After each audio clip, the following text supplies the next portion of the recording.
Daddy ఒక subject ఉండిపోయింది daddy. ఒక సబ్జెక్టే కదా అయిపోద్దులే. ఒరే నా పాపం కళ్ళని మాల్కి వచ్చాను మళ్ళీ చేస్తా బట్టే. రే మనకు జాబ్ ఎప్పుడు వస్తుంది అంటావు? ఎప్పుడో అప్పుడు వస్తుంది లేదా, దేనికి టెన్షన్ ఇప్పుడు నీకు? డాడీ ఇప్పుడు ఎవరి నుంచి ఏ ప్రెషర్ లేదు కదా, సో నేను పెళ్ళి అవ్వకముందే అమ్మాయిలతో.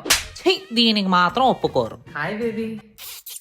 You're hired. Thank you. Your salary is 30,000 per month. ఓ 30,000 దట్స్ మోర్ దెన్ ఎనఫ్. అవును రా, శక్తి, షాడో, లైగర్ ఇవన్నీ నా ఫేవరెట్ మూవీస్ రా. వెళ్దాం. బేబీ తిన్న ఫ్రెండ్ షాల్ని. ఓ హాయ్ శాలిని.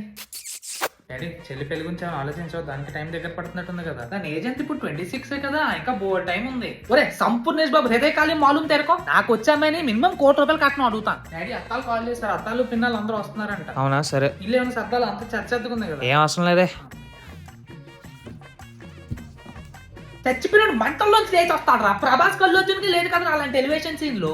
డాడీ నైట్ ఇంటికి వస్తారు, లేట్ అవుతుంది డాడీ. సరే నువ్వు అక్కడ ఉండిపోనే, మార్నింగ్ వచ్చి పిక్ చేసుకుంటా. ₹1,00,00,000 మరి ఎక్కువ అయిపోద్ది కానీ 2 కోట్లు అడుగుదాం. సబ్స్క్రైబ్ చేస్తే మీ క్రష్ నడి రోడ్ మీద ముద్దు పెట్టేస్తారు. డబ్బులు దేవుందండి, మీ అబ్బాయికి 30,000, మా అమ్మాయికి 1,00,000, ఇద్దరు కలిపి హాయిగా బతుకుతారు.